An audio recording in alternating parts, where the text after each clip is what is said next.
All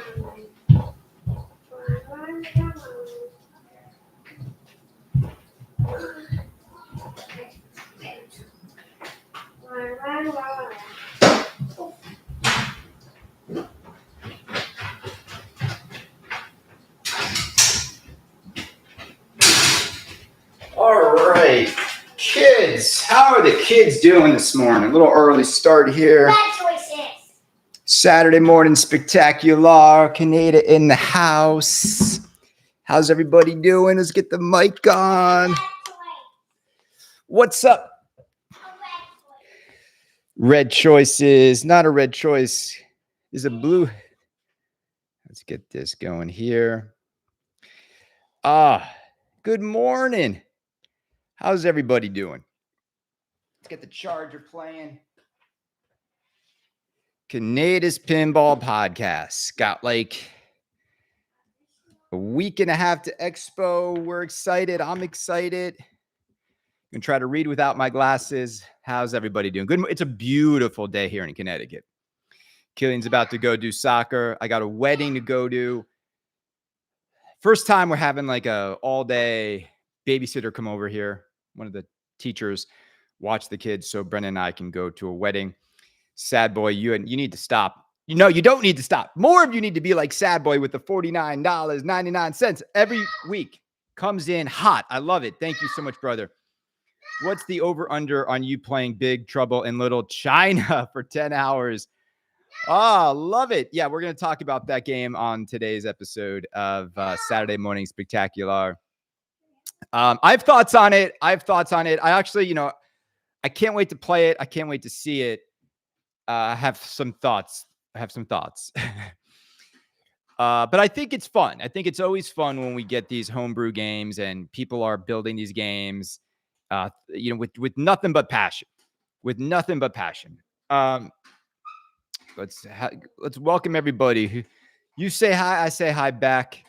We got Chance. It's not mass produced. What's the relevance?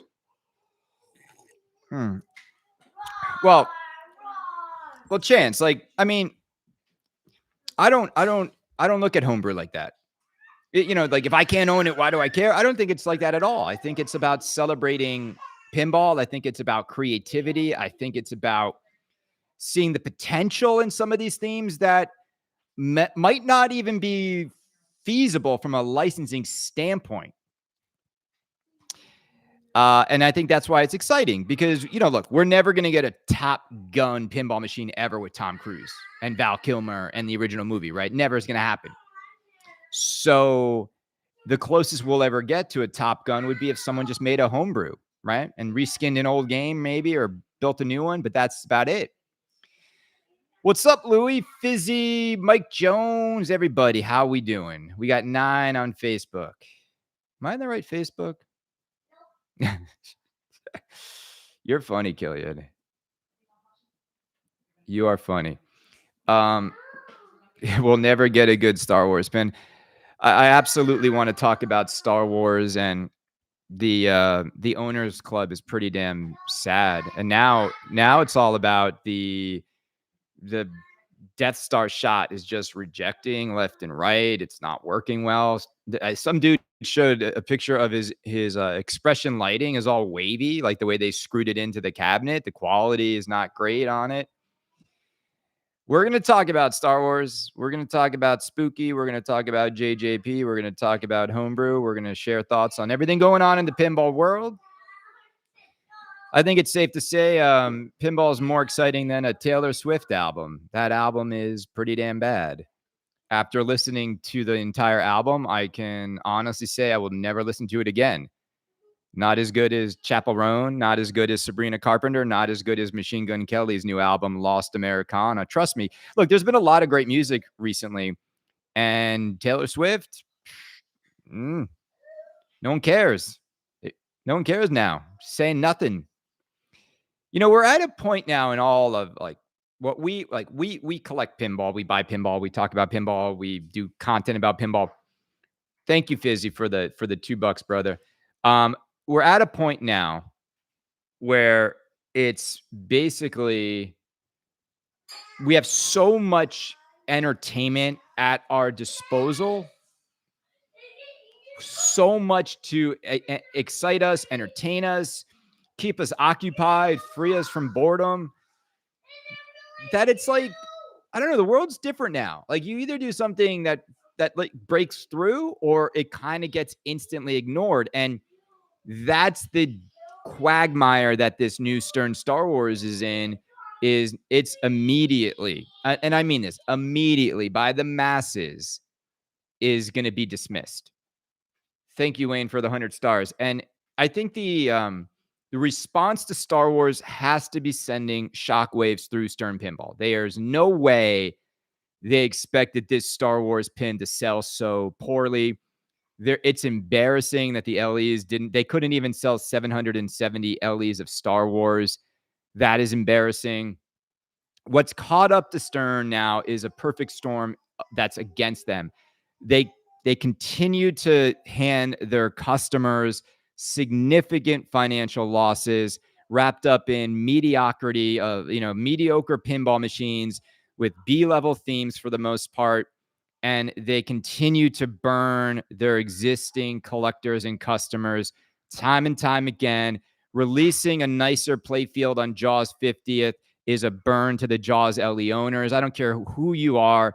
If you love Jaws, there's no, like, I would want to be swapping in a Jaws 50th playfield into my Jaws LE cabinet, because I would know, like, I love this game. I want to keep this game. I want the nicest version of this game. And now the nicest playfield version of the game is in the 50th anniversary, not in the LE that I spent $13,000 on. And you just can't keep doing this. You can't keep doing this. You can't keep burning your customers. You can't keep making nicer versions of games. We all know Star Wars 50th will come out. I don't even think they'll do Star Wars 50th now, because Star Wars is a sales disaster. It's got to be a sales disaster for them. There's no way it's selling that well. And why would they go back now and make another? Like, I think Stern is in real big trouble. I think they underestimated what the competition would deliver. And I think they've spent too many years just burning their customer base. And the majority of their customer base are not dudes like Neil McRae who just have so much money to burn. No, like, they needed to be more aware of what their core new inbox buyer, what that person was wanting from them as a company. And as I said out of my podcast this week, Kerry Hardy losing $3,500 on a brand new Keith Elwin King Kong LE is a disaster. Think about that for a minute. And I said it on my show.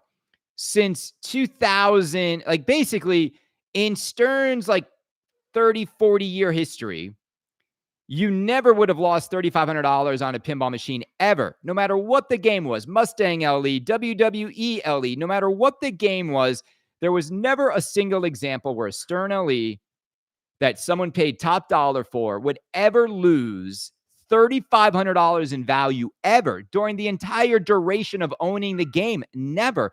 Now you're losing $3,500 in less than 6 months.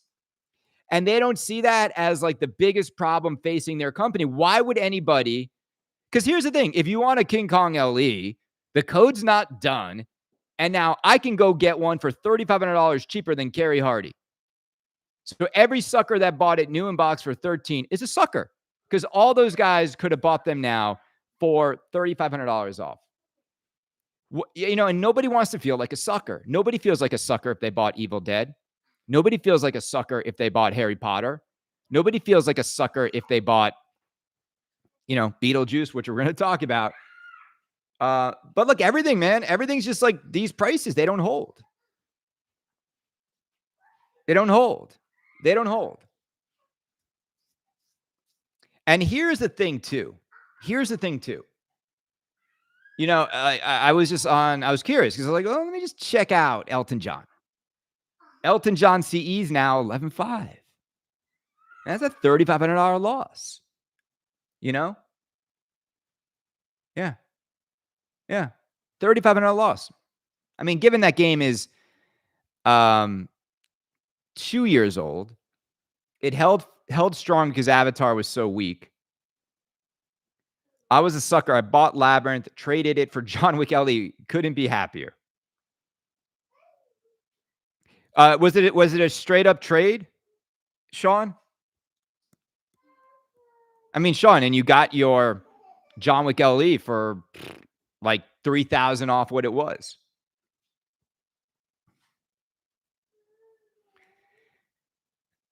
Yeah, I agree that Jaws and James Bond are the best. I would say obviously I think Jaws is a better shooter than James Bond. Um, I think that to me the one thing, again, correct me if I'm wrong, but I grew up watching all the old Sean Connery James Bond movies. Correct me if I'm wrong because I haven't played the latest code. To me, the one thing missing in James Bond is all of the funny, sort of inappropriate, overtly not sexist, but like the whole, like the womanizing aspect of James Bond, which made those old movies so fun to watch now because of how like ridiculous they are. Is any of that in the game? Like, is any of James Bond being like a heartthrob and, all these beautiful women are lusting after him? Is that in the game? Because like I never felt like that came through in the game at all.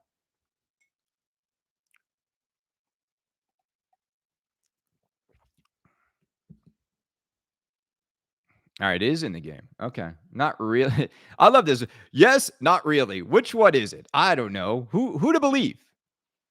Who to believe? Thank you guys for the stars on Facebook. It's a very it's kind of like a yes or no question, and we're getting answers in the middle.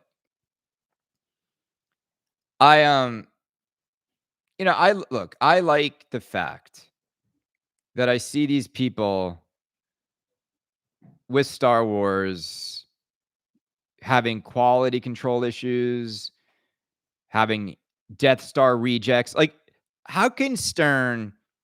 The game was rushed, by the way. You guys do know this, that Star Wars was another rushed project at Stern. You do know this, that John Borg did not have a lot of time to make this game. You do know this, right? Like shelving his Indiana Jones, putting him into Star Wars. It's not really. This game wasn't really. They didn't go at it with all their resources and all their talent. Kelly Daniel, the Pinball Palace. Of course, people are going to love it on location. You know why? Playing a game on location is like sleeping with a prostitute. You don't have to. You don't have to take it home. Look, whenever I play games on location, I'm usually really happy to play it. But Kelly, here's the thing: no one's playing it and being like, "Oh, I want to go buy the game."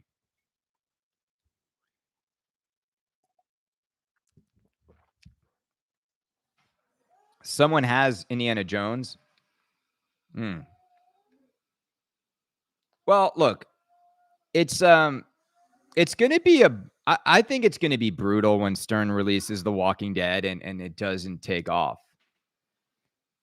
And that to me, Stern launching The Walking Dead, increasing the prices could be a real catastrophe for them. And I again, you have to remember, like this company, like Spooky needs to make one game a year. Dutch, one game a year. Barrels, one game a year. Pinball Brothers, one game a year. Pedretti, one game a year. CGC, one game a year. Stern Pinball needs to sell 4 games a year to keep that line going. 4. At these prices, as all the old games get clobbered in value.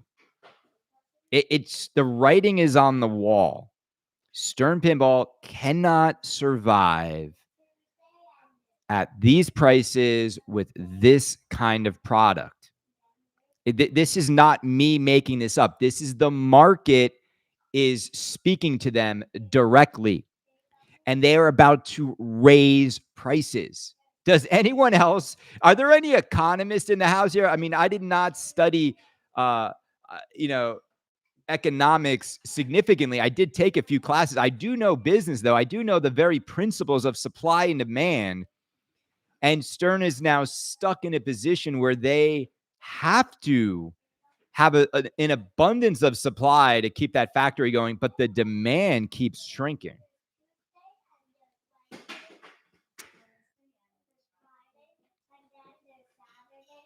All right. So Charles Thomas just said, my friend was offered a Star Wars LE from a distro for 11.2. Yeah. Do you think it's comic art with Hillbilly College for TV assets? For Walking Dead, I don't know. I really don't know. I think it's going to be new artwork. I mean, they did new artwork on Metallica. I don't think they're going to get the TV assets. I just looking at the way, I mean, they didn't get the King Kong assets. They're going to go get the Walking Dead assets. So I don't think that's going to happen. Anthony said like the Walking Dead is another burn to LE owners. The problem is this, it's like, when you remake the Walking Dead, much like Metallica, what happens is you now have thousands of the original Walking Dead games that now become undesirable. You then now have all these owners knowing that. So you'll probably just keep it because, they're not going to lose their shirt on it. Nobody really wants the old one.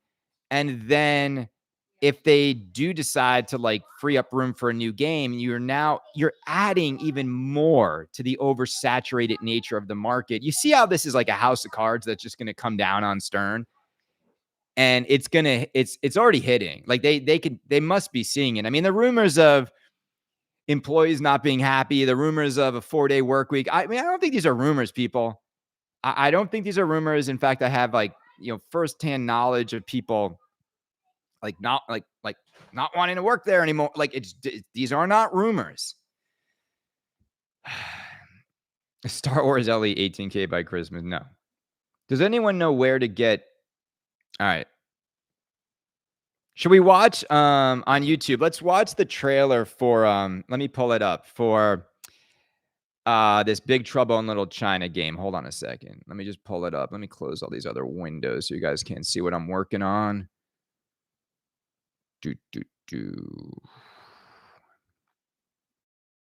We'll say the Facebook with the Apple has a better camera than a MacBook Pro, which is kind of crazy when you think about that. A cell phone has a better camera than a laptop.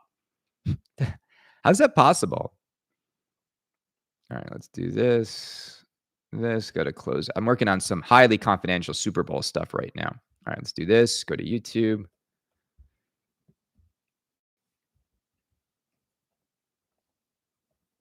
Big Trouble Little China Pinball. All right, here we go. For you guys on Facebook, I'm doing this on YouTube because I can share a screen. I can't do this on share.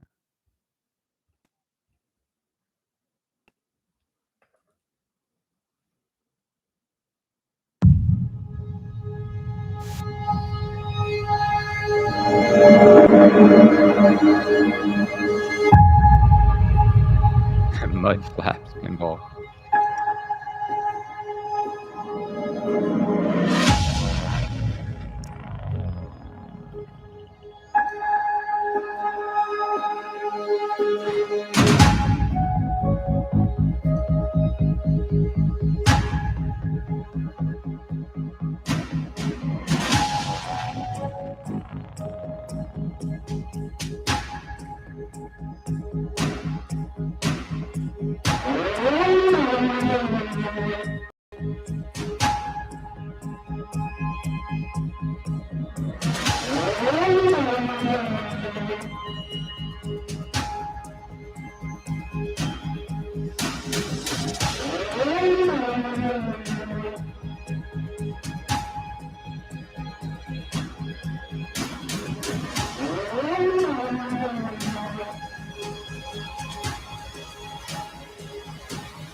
You really shook the pillars of heaven, didn't we, Wayne? See things no one else can see. Do things no one else can do.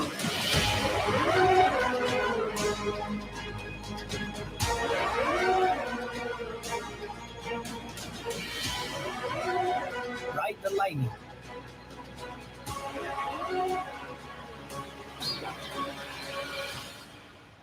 Magic. the darkest magic. My soul swims in it. Welcome to Big Trouble in Little China Pinball. It's on the reflexes. Okay. Yeah, it's a teaser, so there's much more of the movie footage than there is of actual what the game is. I saw more pictures on Naps Arcade. Let's go there real quick. Yeah, look, I will say this. I want to see it because I love this theme so much. I mean, you know me. I mean, this probably in my top 4 themes I want to see in pinball is Big Trouble in Little China, Fifth Element.